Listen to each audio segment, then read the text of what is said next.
That's working perfectly.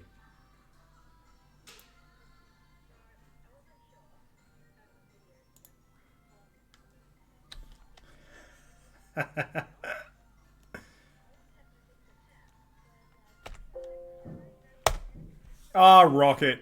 Go ahead. Rocket. Sure. The That's a world sad. the world needs to know. That's again one of the sad things is that I brought all my mixer merch over when I moved, thinking, I could rock it on streams and all that. And, okay, well, not Well, anymore. So I need it to switch stuff. makes perfect sense. Like you'd think if everything was to go to normal. I just so you know, I've just hit live on Twitch, and we're just waiting for sort of 5:30 to come around. But Okay, there we go. yeah, There man, you go. look at that cap. Yeah. And then I've got my where I'm going to be on here. Where'd you get a Twitch jumper from? Twitch hoodie. Amazon, Sorry, actually. where? Amazon. Amazon. Amazon, yeah. Yep. This is actually like way back when I was first thinking about streaming. And I was like, I'm gonna rock Twitch jumpers and things like that. And the Mixer came out and I was like, I'll just stream on Mixer. It's I can't wait to dive into this chat because I just find it so interesting. Um, I don't know if you can see, but I've got a special background for tonight. Oh 'Cause yes, for the black hole. well, I've had enough of the Earth, pretty much. I've had enough of what's going on down here. So yeah, Yeah. I'm in space tonight, and I think this is a good place to be right about now. I mean, it was interesting just before all the protests and all that. They did test, was it SpaceX that sent their rocket up? Yeah, they did. Well, actually, it was meant to go up, and then hey, Arion, thanks for the sub. Um, it was meant to go up, and then it all sort of didn't quite go to plan, and then they ended up actually finally getting it off and racing, which is good. Who's that? Is that your partner behind you? That's Tom. Hey, Tommy! The other half of Attack on Geek. How are you, mate? Going good. I've only just got in, so I'm absolutely knackered. But Yeah, right. Diana bought me pizza, so Yeah. swings around parts. Are you doing? You're making the. I saw this on the stream last night on Attack on Geeks stream. You're making the switch across and everything as well. Yeah, so Attack on Geek, I'll be the Manning or the main guy on Attack on Geek, and then Diana will be having her Mr. Geek channel on Twitch as well. But we're still like Attack on Geek together. Rock and roll. Yeah, exciting times. Paving the way to have minions one day who can run it all for us. Isn't that the dream? Actually, One day. there's a few guys. So Kai, Vimesy's doing some epic stuff with us at the moment. He's doing interviews every week. Simi Cat is a legend of our community who is taking it up a notch at the moment, and she's actually put some merch together. Erion's our resident weeb, but he's one of our all-time favourites, and he's just an absolute legend with a bright future. So, yeah, it's the community thing, isn't it? Like the thing that we're all sort of running, or all the different sort of things that we are all sort of running and working towards is exactly that. Like actually having people around us and working on these things with us and all that sort of stuff. So. Yeah, it's a grind. It is certainly a grind, but like you guys, we'll all get there. We'll all get there eventually. One day, if the world doesn't implode on us. What's the time? Oh, it's past. Hey, Gam, welcome. Arion made some new weapons for your game. That's great. Simi, yep, locking it in. Hey Bacon, thank you. Yeah, no, look, very majestic. I've got the hair out tonight. The hair is out, and just hanging. Oh, by the way, Diana, occasionally we will be joined by Dada, look. by one hello. of these little ladies. Say hello. Hello. Say how are you? Hi. How are you? I'm good. How are you? Shit, I'm good. How are you? Say I'm good. I'm good. You went to the dentist today, didn't you? Mhm. Yeah. Oh, It was good fun. did you like the dentist? Do you like the dentist? Yeah, it was pretty good, wasn't it? Yeah. Have one. What am I having? A sticker? Or am I going to put it here? On there? Okay. No. Oh, I'm putting it here. Okay. That's good. It's good for a show. There we go. All right. Are we ready? Yeah. We're going to dive in? Yeah. Yes? Yeah. Okay. What a great idea. Yeah, if you're good to go, mate, we'll just get going. We'll start chatting. Yeah. All good. Welcome, guys. Welcome to the Wednesday night. Obviously, the Wednesday night looks a little bit different right now because usually it's myself and Dan, and we are in studio. And we're doing all the usual things that you used to, like the top 3 things that gamers need to hear, the Goa game, game of the year, and occasionally everything else as well. But Dan's off sick, and it's kind of come at a good time actually, because this has allowed me to sort of reach out to some great people in the community and say hello and just sort of see how things are going. And one of those is Diana, Miss Deus Geek, Senna, who's joined us tonight, who's on the show. Thank you very much for being here tonight.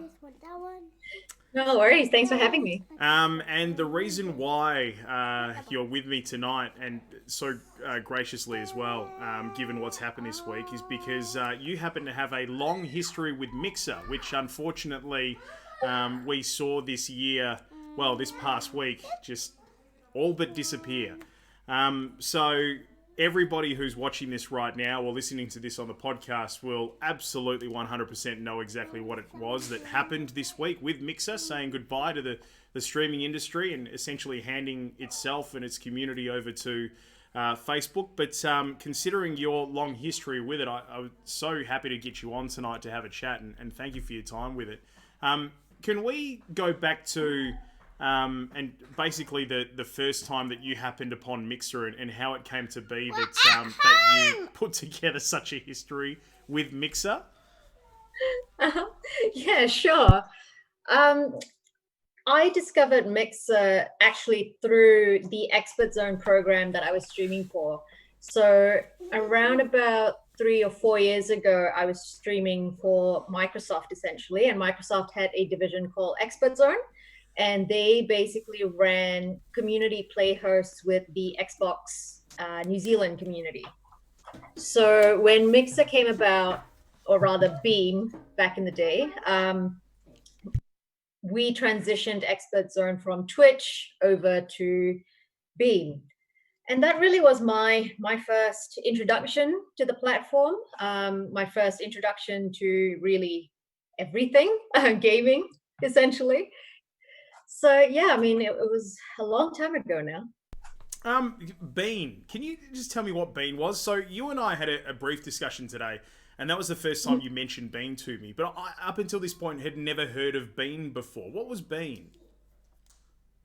Sorry, I'm just going to correct you there. It's Beam. Beam. Oh, Beam. Beam. Sorry. Bean. That's why I'm like, what is Bean?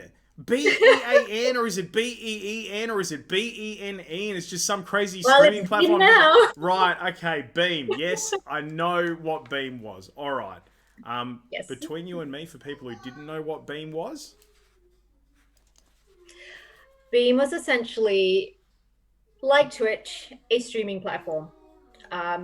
Very old school in the way it was developed. It was really a video broadcasting software that allowed chat interaction, and it was very much a tool that developers could use to play around and use with their games, I suppose. So one of the main things that Mixer developed once Beam became Mixer is mix play buttons. So there was a board on everyone's streams who you could just press, and all these effects and cool things would happen.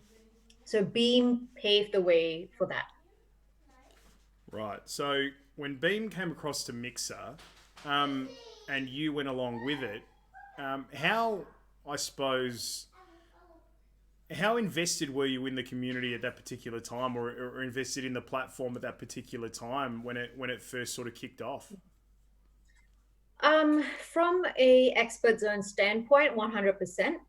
We moved everything across. So myself, my partner Tom, who was streaming for Expert Zone as well, and two other guys, we all moved along to Mixer from Beam. Expert Zone on Twitch basically died.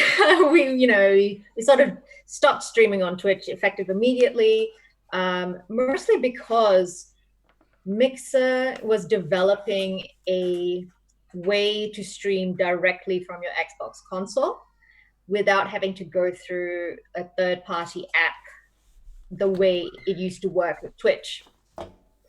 So on that sort of side of things, we went all in.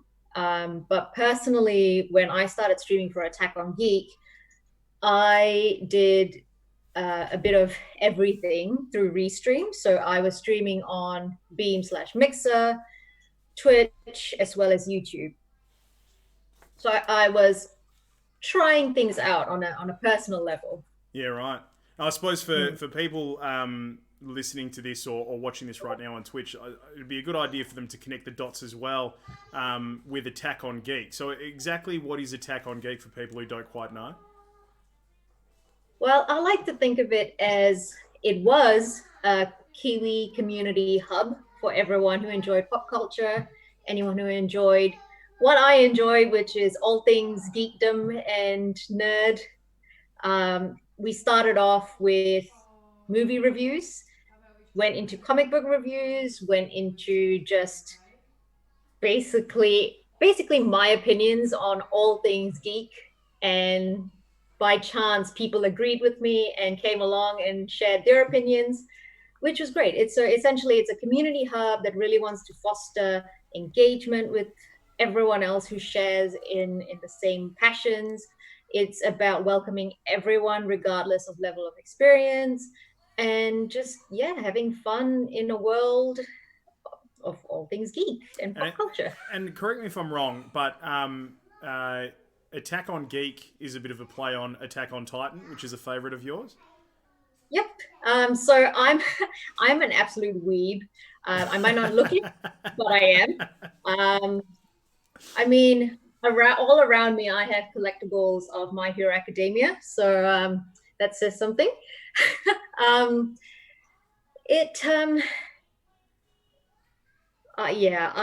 just an absolute weeb, and I loved Attack on Titan. And I thought Attack on Geek was a good name because I also wanted to change that perception of what is being a geek. I mean, there's a lot of stereotypes about geeks and nerds sitting in their basement, just, in a dark dungeon somewhere playing video games, or, it's a lonely single 40-year-old man sitting in his bedroom reading comic books. And that's so not the case because, I mean, look, I'm female and I love all those things. And, I really wanted to change, especially in New Zealand, where at the time I started, there weren't a lot of people talking outwardly about comic books and pop culture. It was still very, very quiet in the way people enjoyed it. It was very much you enjoy it on your own rather than there being, big events and things like that. I mean, we had a big event called Armageddon, but that was really the only time that the community would come together. So play on words and also challenging that stereotype. It's lucky that, and I reckon, there's only what I'm looking at right now because bios on Twitter only go so far. But marketing manager for Madman, ANZ's first at Xbox MVP, New Zealand's first female at Watch Mixer partner, founder of Attack on Geek, and at Women of Xbox, EA Game Changer, and of course, use your own. But you mentioned, and quite strongly, you're changing perceptions. You're a woman. You're into this stuff.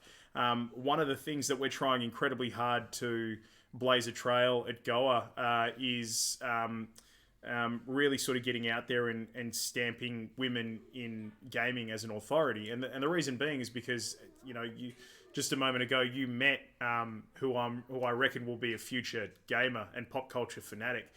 Because she loves playing all the Super Mario games. She's naturally gravitated to it. My daughter Mila, and I want her to have a future where women have so much power in the video games and esports industry, just as much, if not more, than men, and can just enjoy it just for the sake of enjoying it.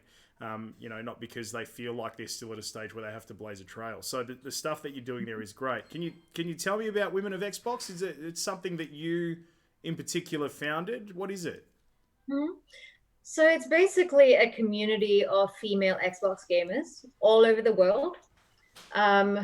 It's very casual in the way we operate. I mean, really, it's myself and 2 other mods who really run the show. Yep. We have a Discord and we have a Twitter. And what it is bringing female gamers together to either find each other and connect with each other, or lend supportive words, or even, advice if they're struggling playing a game online.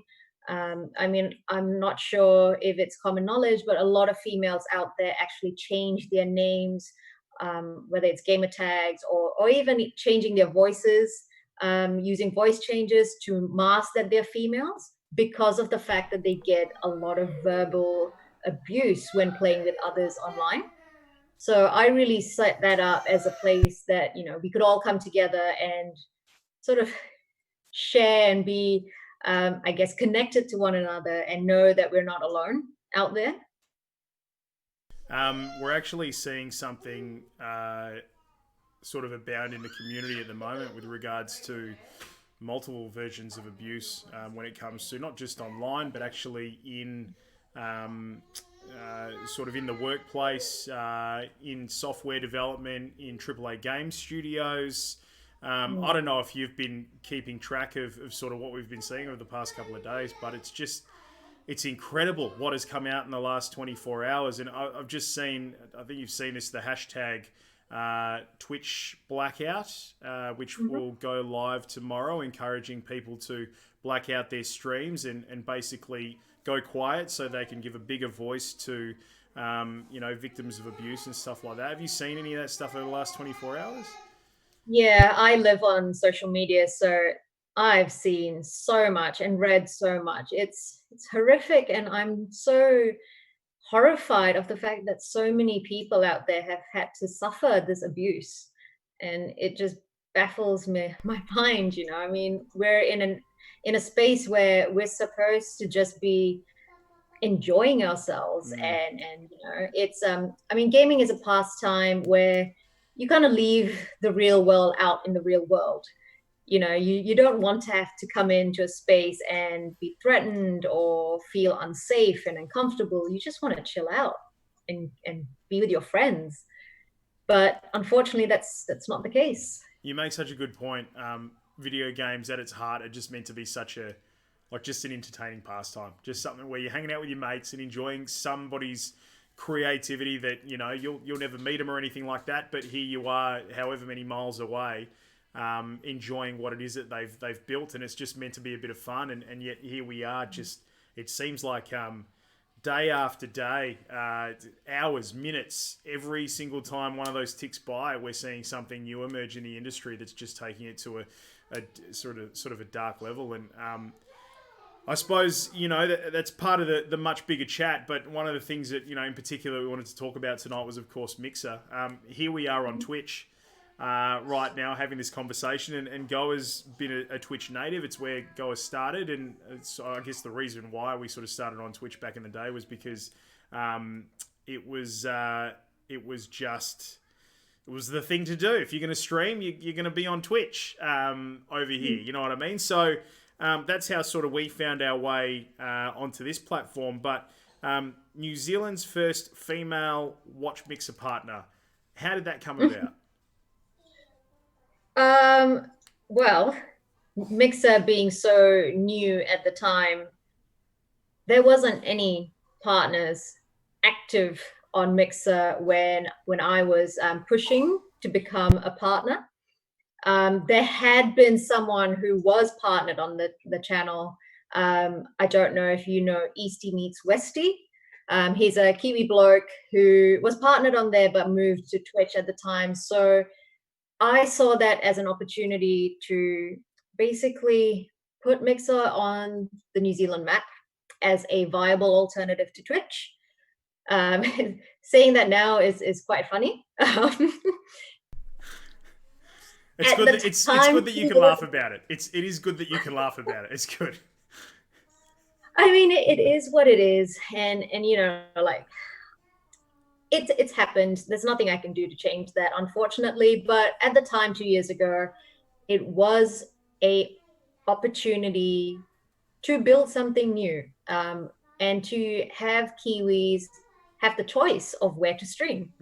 So when I was on there, I was, like I said earlier, I was restreaming to Twitch and YouTube as well. But when I realized, you know, this is a platform that Microsoft owned, it was natively built into the Xbox platform. There was just so many ways that you could stream onto Mixer, whether it was through OBS, capture cards, there was just so many opportunities, and it was so easy, which meant that not only can expert streamers and gamers stream onto the platform, but noobs like myself who I'm really bad at games, and I'm also really technically challenged. So for me to just be, you know, put on a game, put a title in and hit broadcast was amazing. Yeah. I didn't have to worry about anything else. So to me, that opened up so many avenues for kids wanting to get into streaming, for, you know, anyone and everyone who wanted to just put their content out there, who wanted to get to know people on the other side of the world. And so because of that, I made the decision to be exclusive onto Mixer and to grind for partnership to show that it could happen to, you know, to Kiwis, to someone like me, a female, a person of color, you know, that it was achievable. And so there was a lot of blood, sweat, and tears, I won't lie. As there is, yeah. It was hard, streaming, you know, 40, 60 sometimes hours a week on top of a full-time job. It was not easy. What were you doing? So you say on like 40 to 60 hours a week on top of a full-time job. What were you doing at the time? What was the full-time job? I was at the time with Mighty Ape, or at the tail end of my, I guess, employment with Mighty Ape, which is a New Zealand online gaming retailer. Yep. I was doing social media for them. I was already working in terms of gaming and creating content for them. So naturally it was, you know, it just fit to stream as well. And then I transitioned into actually going 6 months full-time on Attack on Geek. So it was an interesting period of time where I was streaming full-time, was working full-time, transitioning into taking 6 months off to see if I could make content creation a full-time job. And then I actually worked with 10 Forward, which is a technology lounge. Basically, they ran after-school programs, teaching kids how to basically play games, be safe online, play games collaboratively. I ran streaming 101 classes for them. So it was, yeah, I was just very immersed in that space. Clearly, and in such a good way as well. What was it? Were those 6 months trying to run Attack on Geek full time tough? Were they hard? It wasn't easy.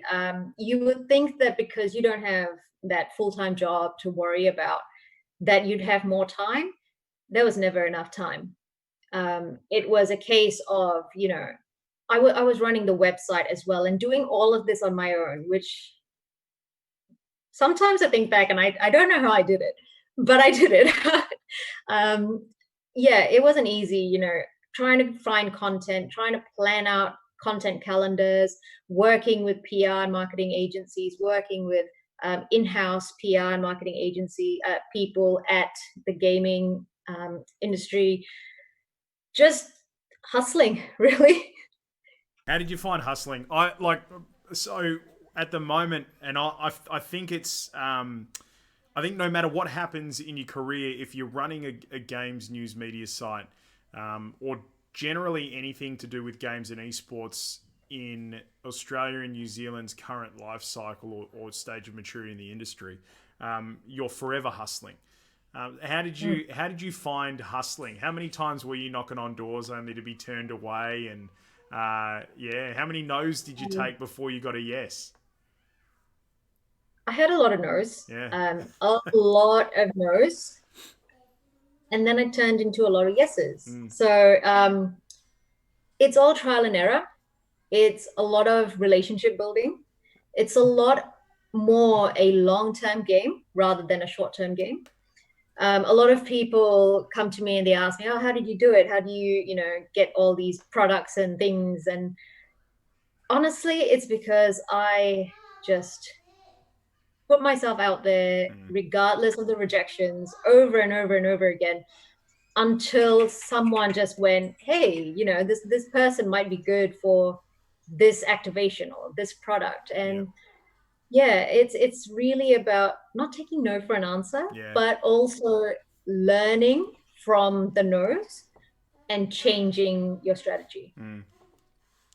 It's funny, a lot of people sort of say, and I'm sure you've had this as well, given how far you've come. Oh God, you're so lucky. Like you get games sent to you. You're so lucky. Like wow, it must be the best thing that's ever. Like and they don't see. It's kind of like the adage of the duck on the pond. Everything looks really sort of smooth sailing on top, but nobody ever sees the little legs. Just churning the water underneath to make the duck go forward. It's that sort of analogy that I always draw when talking to people about that, because like you, it's a lot of no's before you get that first yes, and then it's about seeing how far you can take it. Back to Mixer, when you first became partner, or even around that stage when you were initially starting to work on the platform, were you well supported? In terms of the Mixer staff, in terms of Mixer in general? Yeah. Honestly, yes. When I was onboarding and became a partner, I did have a lot of support from staff. In fact, I was really close to a lot of the staff members even before being partnered. I had gone to E3 the year before I became a partner, had met with all the Mixer staff, and they were really welcoming, really I guess they were really into the platform, and they really saw a future for it at the time. And they were more than willing to, advise me on all the things that I could do to sort of build my profile on the platform. It was, again, funny now talking about it, but yeah, it was really, really nice working with people on the Mixer team, on the Mixer staff that were really passionate about the platform. It's hard to believe that was only a couple of years ago, considering what's happened this week. For people who don't quite know what's happened, whether they be watching or listening to this on the podcast when it's out and available, in your own words, what happened this week? So, essentially, out of nowhere, Mixer decided to shut its doors and transfer all their partners and streamers onto Facebook. Obviously, it's not a decision that they made overnight. However, it feels that way. Communication. If I could just toss that out there, it certainly feels that way. Oh yeah. I mean, from a business standpoint, obviously, they wouldn't have made this decision overnight, but the communication of that to their partners, to their staff, and to the world at large happened at a time where they were already under fire, I suppose. I mean, some of you might have seen that there was an accusation of some racism that had happened amongst staff members. So yeah, it kind of felt like they kind of wanted to one up that revelation. Almost sort of push it to the side by doing something bigger, I guess. Yeah, bit of that. It's an interesting world that we live in at the moment. We live in a world right now, Diana, where in the last 24 hours we've seen news that Nestle are going to be changing the name effective immediately of Redskins and Chicos because it's offensive, and it's one of those things where I almost want to give some semblance of the benefit of the doubt and say an incredibly bad thing happened to do with racism at an organization that is meant to be about variety and supporting all walks of life, no matter from where they come from. Um, and that in an industry or not an industry rather actually in a world we live in at the moment where the hashtag Black Lives Matter movement is such an incredible key focus. I mean, so incredibly big that when it took over in the US, COVID disappeared. It was like we never had COVID, and now here it is. Almost an opportunity for them to go ahead and go, no, look, this is, it's too big. It's bigger than us. So we can't afford to be seen as a racist organization. We're just going to cut ties with everything and get rid of it. But at the same time, there was so much success up until that point and investment in Mixer that it couldn't be that simple. I mean, the fact that we saw the news come out this week and finally found out the clear values of Ninja and Shroud, for example, $30 million for Ninja, $10 million for Shroud. That is a considerable investment in those key talent to bring them across to only have Mixer turn around and go, we're done with this, we're giving you to Facebook. There was never at all any moment from Mixer where they reached out to anybody on the platform and said to you guys, that we're canning things, we're out. No, honestly, they had been working to change their homepage. They were onboarding new partners. In fact, there is actually a Kiwi streamer on Mixer who was literally onboarding the day they announced they were canceling Mixer. So, it's unfortunate. I know there are a lot of people out there who are angry and upset and just devastated from all of this. But what can you do?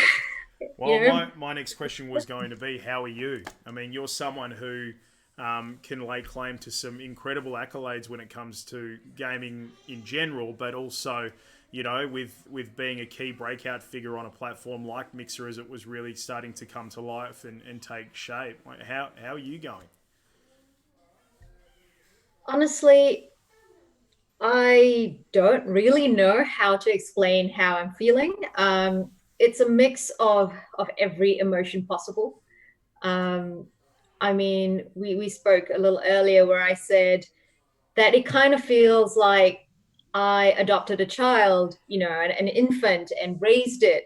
I put all my love, I put all my time, I put a lot of hours into raising this child and teaching it all these values and creating something, only to have on the brink of this child going into adulthood, someone knocking on the door saying, hey, we're the biological parents, we're going to take this away from you now. And it's devastating. I mean, imagine being told this thing that you created, it's going to go now, it's gone. That's it. Yeah. It's devastating, it's challenging, and I don't know exactly what to say about that. But at the same time, obviously, I've announced that I will be moving to Twitch and actually streaming under my own persona rather than the Attack on Geek brand. And the influx of support, the well wishes, the kindness from the community, from people I have never even met or followed or interacted with in the past, it's been so amazing, and it shows just how much the gaming community really comes together in a time of crisis or in a time where people really need that support. Yeah. And so for me, I can't be 100% angry or upset, because on the other hand, I'm getting all this love coming my way, and it's incredible. So, yeah. I think there's sort of two lines of thought here. I've mentioned this. I mentioned this on Twitter in the last 24 hours. And particularly to someone like you, these platforms are just conduits to the talent that you have and the opportunity to continue the grind and do what you love doing. They're just a platform. But the other line is the fact that, and I've said this myself, a lot of people say this, is that we never quite own our real estate on these platforms. Was that something that ever really occurred to you before what happened this week? I mean, obviously, when you sign a contract with a company like that, you are signing away your ownership of that content. So, I understood that, and I was quite happy for that to be the case. But it's more about me as a content creator and where I'm supposed to go next in terms of, where does my content live now? I mean, I had two options, Twitch or Facebook. YouTube to me is more of it's not a live streaming platform, and it's not something that I personally take to. I prefer watching people stream live where I can actually interact with them in real time. Yeah. So, unfortunately, that's just how it works with this kind of business, I guess. When you sign away your content or you're putting your content somewhere, it's not really yours. Yeah, 100%. Yep, no, absolutely. Are you happy to take some questions from chat?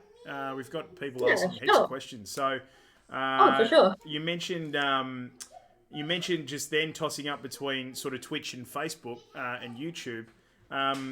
One of the questions is, did at any time you felt it was? I heard Facebook was doing something like offering $2,500 to Mixer partners to sign on to Facebook Gaming. I don't know if you heard that or whether that's true or false. But did doing Facebook come into consideration at all?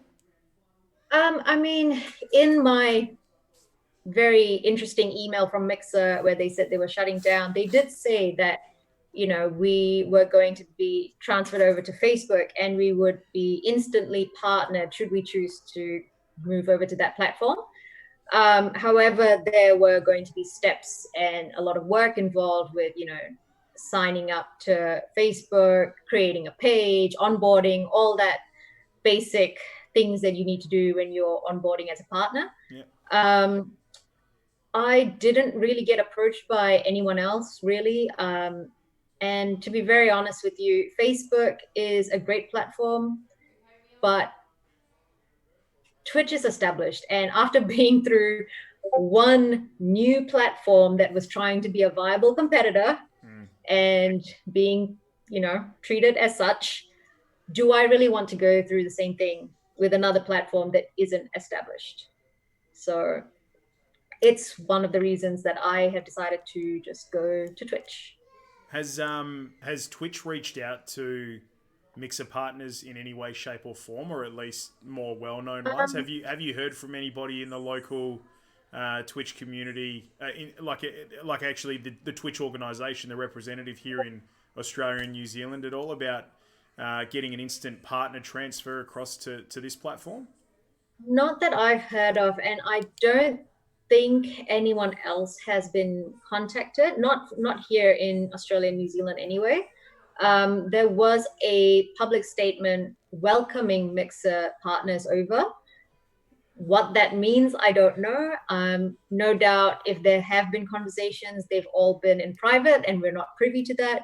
I can definitely say I haven't been approached. I wasn't that big anyway, so I don't expect to get an instant partnership or anything like that. In fact, I'm starting from scratch. I'm not even an affiliate with my Miss Dares Geek persona. So, yeah.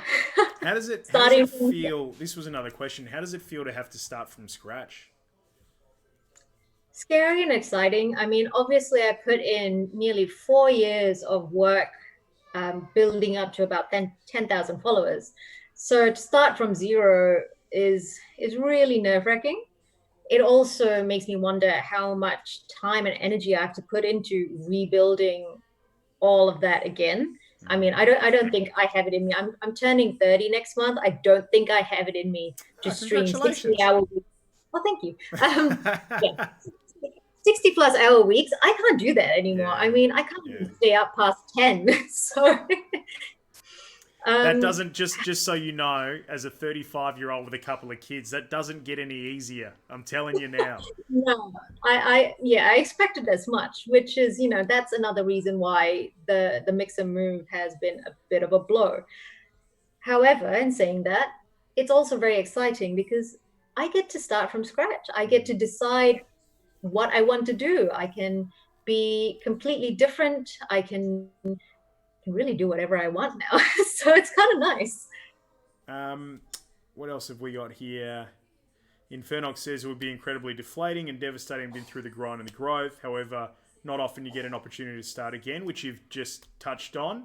Now, with all the knowledge that you have, like, is there anything that you're considering doing differently now that you are starting from scratch, effectively? Which I find it hard, just quickly, to say you're starting from scratch, because you've built a brand on a previous platform. You have those followers. You are well known. So, you know, and you said they are getting around you and showing you some love. They will find you. Without a doubt, that will happen again, which is great. But, you know, ultimately it is starting from scratch. Are there things that you might do differently? Well, for one thing, I've already done one big change, which is instead of streaming as my brand, Attack on Geek, I'm streaming as myself. Yep. So that's that one big separation. I would also play games that I truly 100% enjoyed. The thing about Mixer was that it was very much a battle royale heavy platform. And, you know, I started playing Fortnite and streaming Fortnite back when I enjoyed Fortnite. But after a while, I felt that I needed to continue playing Fortnite if I wanted to build my community. Whereas now on Twitch, where, you know, games like Animal Crossing is a big thing, games like Magic the Gathering is a big thing, I can stream whatever I enjoy. And that to me is really important. So that's definitely what I'll change. I'll get to, you know, really stream and make content that I personally enjoy, regardless of what the platform wants me to stream. Yeah, 100%. Any other here? Guys, if you've got more questions, please drop them in. Feel free to ask them. The Vimesy's asked, do you have a Twitch handle yet? Yes, you do, which is at Miss Deus Geek. Is that correct? Yes, it is. Awesome. You'd like to think a good percentage of followers would instantly follow the platform. Have you already seen that that's the case? Actually, just a step back from that. Is Mixer still, because I haven't had a look and obviously didn't stream on the platform, is Mixer still there to a degree or for a little while yet, or is it just, no, we're done and they've cut? It's still there. It's going to be operational until the 22nd of July. So we have a month to effectively inform our community and let people know. In fact, if you go to the front page of Twitch, Mixer right now, I'm already transitioned over, as you can see.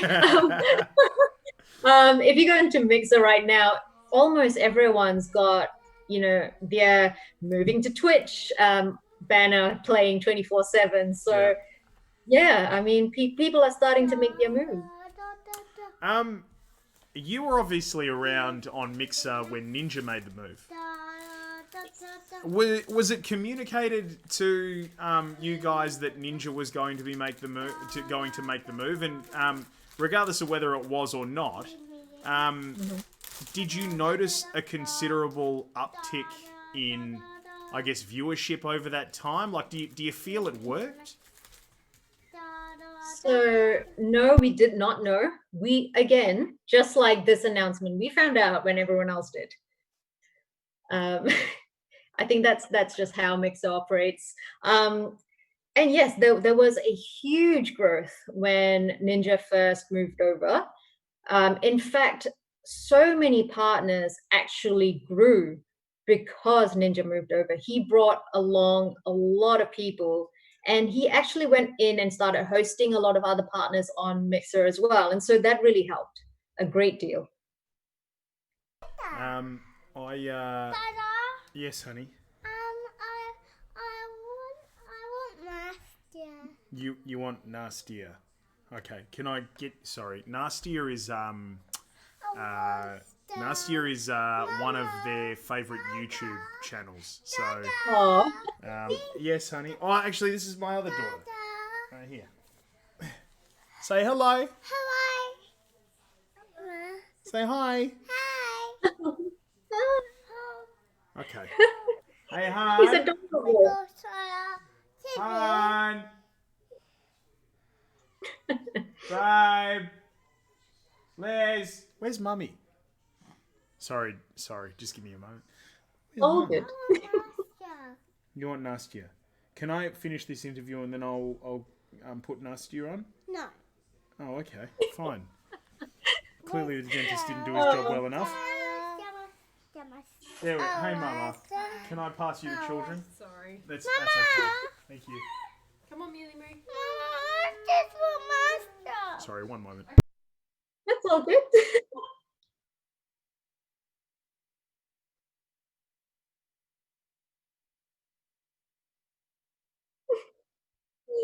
Oh. Dad life. It's so funny because like I'm so oh my god, my kids, come on, please don't interrupt. We're trying to do and yet every single time that they interrupt, my stream chat goes off. They absolutely love it. They love seeing the kids. So, you know, it works, it doesn't work, who knows. But that's life. It is the way that it is. So how have you found the transition across to Twitch so far? Have you enjoyed it? Have you found it relatively easy? Is it pretty similar to what you experienced on Mixer? Well, I mean, I haven't even hit the go live button just yet. I was actually ready to stream again after finally getting all my gear together on Mixer. And when obviously the news dropped yesterday, and obviously my headspace isn't exactly in that whole I'm keen to go live. So I haven't really gone and started streaming just yet, but I have started looking at, trying to find an artist to do some art for my Twitch channel. I've started, fixing up my bio and all that.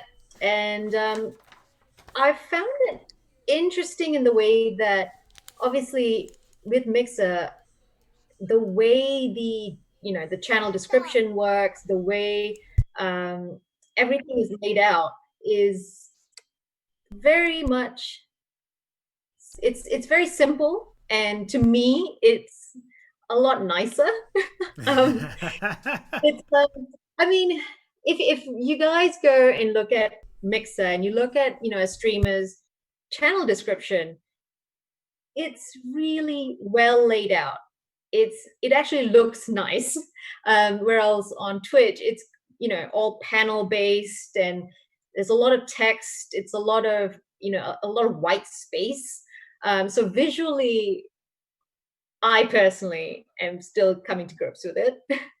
And yeah, it's I don't know how it works still, I mean, I haven't been on the platform for 3 years now, so Yeah. there's so many different things like bits and I think chairs, and I don't even know what these things are, so I'm still trying to figure it out.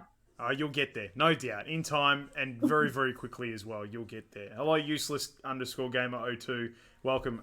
You mentioned just quickly, and I've seen this pop up a couple of times out of the corner of my eye, but there's a person in chat who goes by the name of Desnado.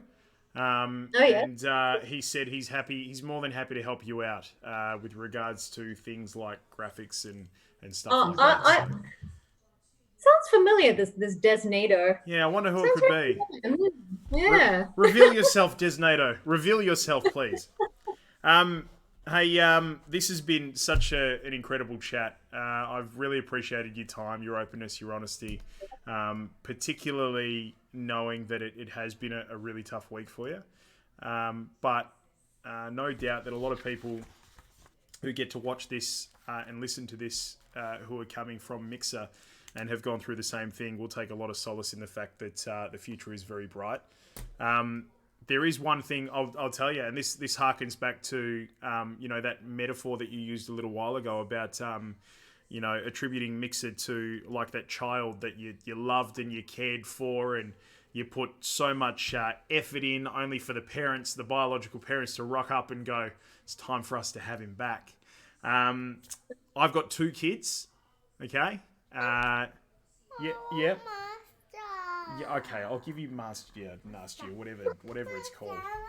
I have 2 kids.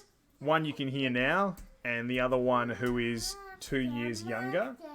And I can tell you, much like moving across to a second platform, the journey with the second one gives you a little bit more time and opportunity to enjoy and correct a little bit as they grow. And I'm sure it's going to be the exact same thing with your transition across to Twitch. You're going to have an opportunity with all of the experience that you have from Mixer to actually develop into something way bigger and way more successful on Twitch, and actually enjoy the process along the way as well. So from all of us at Game On Australia, good luck. You'll kill it. Yeah. Appreciate it. All right, we're going to leave it there, guys. Apolodex, if you're watching, I know usually we have one of your 3-minute videos. We do actually have another one of those 3-minute videos that we're going to roll for people watching right now. But first things first, thank you very much, Diana. Really appreciate your time tonight. All the best to you, and I'm sure we'll continue to speak. And get along to Miss Deus Geek on Twitch, guys. Please, if you could support that, that'd be absolutely fantastic. You take care of yourself, and we'll catch up again soon. Thanks so much, Pete. Appreciate it. Thanks, everyone. Bye. Bye.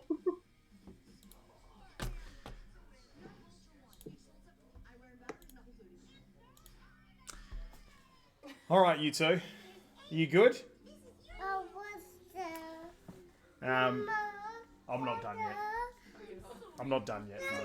No. I'm just going to do one last thing. Yes, honey. Yeah, okay, come here. Okay. So, guys, tonight's been a little bit different, obviously. But every week, thanks to our mate Apolodex. Yes, honey. You want what? You want what? What does she want? Nastya. Yeah. Okay, we'll do Nastya. Every week, thanks to our mate Apolodex, Game Time Edits, if you want to check that out on YouTube, he's been giving us a little 1 thought per break, 3-minute video editing crash course, and we had to, of course, bring you this week's version as well. So hopefully I've set it all up right, because we're at home at the moment, and I'm just going to roll that now. So here is your 3rd ep from Game Time Edits. Check it out. My name's Justin, and I'm from Game Time Edits, here to share with you some industry tips to pump up the quality of your content creation.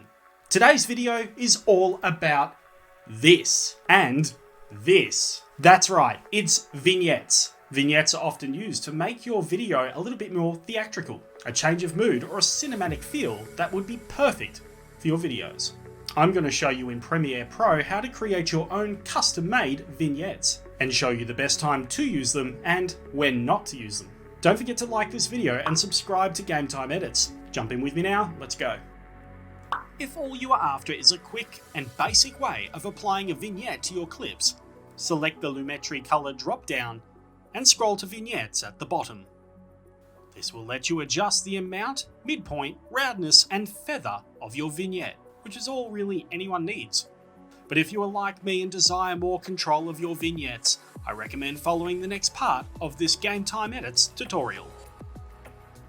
In your Effects tab, search for, drag and drop a circle effect onto the clip you would like to add the vignette to. Change the colour of our circle to black. Invert the colour, then change its blend mode to multiply in order to make our newly formed black circle transparent. From here, we can now adjust the scale of our transparent circle. making almost like a black border around our game image. To give it that cinematic vignette appeal, go ahead and adjust the feather value of the circle. The less feather added to it, the more it looks like we are viewing down a tunnel or a scope. Also, have a play with positioning if there is a certain part of the image you would like viewers to focus on. Creating vignettes this way can be a little taxing on your system, so render your timeline out and give it the playthrough it deserves.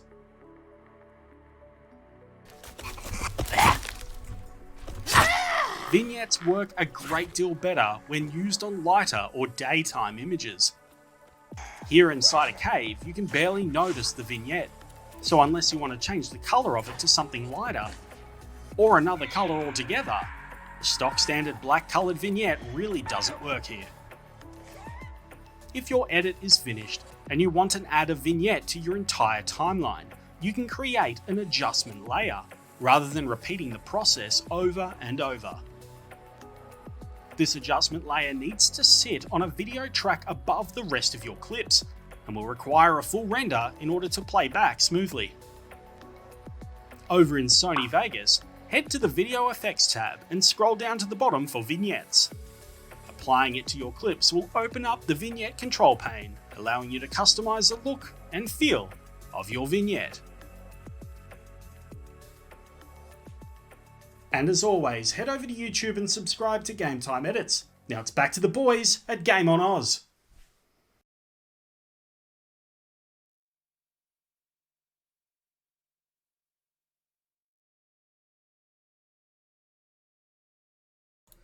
All right, there we are.